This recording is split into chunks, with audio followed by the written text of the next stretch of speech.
Hello बच्चों, class 12th में English में ये पोइट्री सेक्शन है आपका। आपके सामने 7th पोएम में द पासिंग ऑफ ऑर्थर, राजा ऑर्थर का गुजरना, एल्फ्रेड लॉर्ड टेनिसन द्वारा लिखित ये बहुत प्यारी सी पोएम है। इसमें एक थोड़ी सी बैकग्राउंड बताता हूँ आपको। इसमें एक बहुत महान राजा हुआ है, राजा ऑर्थर, जो युद्ध में बुरी तरह से पराजित हो गया, हार गया, डिफीटेड हो गया। और वो अपनी जान बचाकर दूसरे राजा ने उसे मौका दिया कि तुम जा सकते हो अपनी जान बचाकर। तो वो अपने साथ अपनी 3 रानियां और एक प्रिय मंत्री, जिसका नाम था बच्चों बेटिवर, उसके साथ वो उस अपने राज्य को छोड़कर जा रहा है और एक नदी को पार कर रहा है एक नाव में बैठे हुए। तब वहाँ पर वो अपने परिवार को और राजा जो है वो अपने मंत्री को, परिवार को अच्छी सलाह देता है दुनिया के बारे में, दुनिया से संबंधित, और बहुत सारा उसे अतुलनीय ज्ञान देता है यहाँ पर भी। क्योंकि राजा समझता है कि वो संसार भर का, अपने देश का पिता होता है। तो वो पिता तभी है जब वो अगर अच्छी बात करे बच्चों को अच्छी सीख दे, अच्छी राह दिखाए, तो वो वास्तव में पिता कहलाता। तो यहाँ पर राजा घायल अवस्था में भी अपने बच्चों को, मीन्स अपने परिवार को, अपनी प्रजा को, जिसमें वो मंत्री है, एक अच्छी राह दिखा रहा है, एक अच्छा सबक दे रहा है, जिससे वो अपने राजा होने का कर्तव्य अभी भी वो अपनी मरणासन हालत में भी पूर्ति कर रहा है। ओके बच्चों, चलिए पोएम को कंटिन्यू करते हैं। बहुत सिंपल सी पोएम आपको समझ में आएगी। तो यहाँ से शुरू करते हैं बच्चों। And slowly answered Arthur from the barge. राजा धीरे से नाव पर बैठकर उत्तर देता है, बताता है कि सब पूछ रहे होते हैं तो बता रहा होता है। द ओल्ड ऑर्डर चेंज्ड, पुरानी परंपराएं चली जाती, येल्डिंग प्लेस टू न्यू, और उनके स्थान पर नई परंपराएं आ जाती हैं। And God fulfil himself in many way, ये सब प्रभु परमेश्वर की इच्छा से होता है, भगवान की कृपा से होता है, उसकी मर्जी से होता है। लेस्ट, कहीं ऐसा ना हो, one good custom should corrupt the world, कहीं ऐसा ना हो कि एक अच्छी परंपरा हमेशा चलकर इस संसार को भ्रष्ट ना कर दे। इस लेस्ट का मतलब कहीं ऐसा ना हो। Comfort thy self what comfort is me, गुणों को पाओ, दूसरों को गुणों को पाओ, जो मेरे अंदर गुण है उन्हें भी प्राप्त करने की कोशिश करो।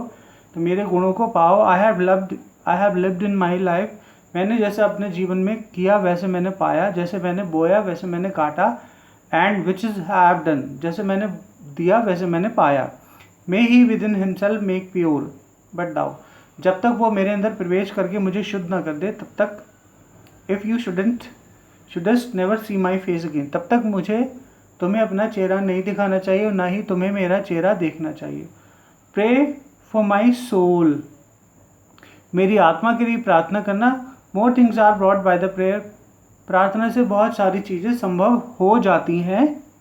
Then this world dream of, ये संसार स्वप्निल है, सपनों से भरा हुआ है। वेयर दाई वॉइस, जहाँ पर आपकी आवाज़ खो जाती है, गूंजने लगती है।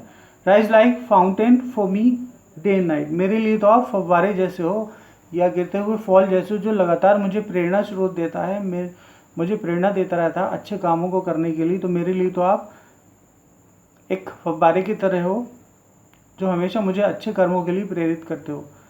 For what man are better than sheep or goats, वो लोग भेड़ बकरियों से कहाँ अच्छे हैं। ये उन व्यक्तियों के विषय में बात चल रही है जो लोग बस दुनिया में आए हैं तो जानते नहीं है क्यों आए, बस ऐसे ही आए और ऐसे ही चले जाने वाले हैं।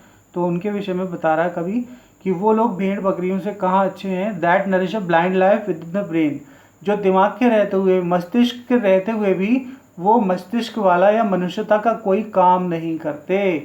यानी इतनी अतुलनीय वस्तु मनुष्य को भगवान ने उपहार स्वरूप दिए, वो है उसका मस्तिष्क, वो उसका ज्ञान, पर वो अपने ज्ञान का बिल्कुल भी तनिक भी प्रयोग नहीं करते। तो ऐसे लोग पशु से भी गए गुजरे हैं। इफ़ नोइंग गॉड, जो भगवान को जान लेते हैं तो भी they lift not hand of prayer, बस भगवान के लिए प्रार्थना नहीं करते, ना तो अपने लिए करते हैं, किसी के लिए भी नहीं करते। फॉर बोथ देमसेल्फ, ना तो खुद के लिए करते हैं, and those who call them friend, और ना ही उनके लिए करते हैं जिन्हें वे अपना मित्र कहते हैं या वे अपना कहते हैं, समर्थक कहते हैं।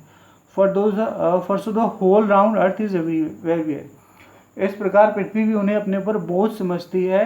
Bound by the gold chains about the feet of God, जो भगवान में विश्वास रखते हैं, अटूट प्रेम रखते हैं भगवान से, उसके दिए हुए दुख दर्दों को सहते रहते हैं और उसके हर आदेश का पालन करते हैं बिना किसी शिकायत किए हुए, और अपने जीवन में किसी प्रकार की कोई शिकायत भगवान से नहीं करते हैं तो भगवान उन्हें अपने से अलग नहीं रखता, बल्कि उन्हें अपने साथ रखता और उन्हें अपने चरणों से सोने की जंजीरों द्वारा बांधे रखता है और पल भर के लिए भी अकेला नहीं छोड़ता। इसीलिए हमें बहुत प्रसन्नता पूर्वक रहना चाहिए कि हमारा परमपिता हमेशा हमारे साथ है और हर दुख सुख में हमारे साथ खड़ा हुआ है। तो ओके बच्चों, मुझे लग रहा है आपको समझ में आई होगी।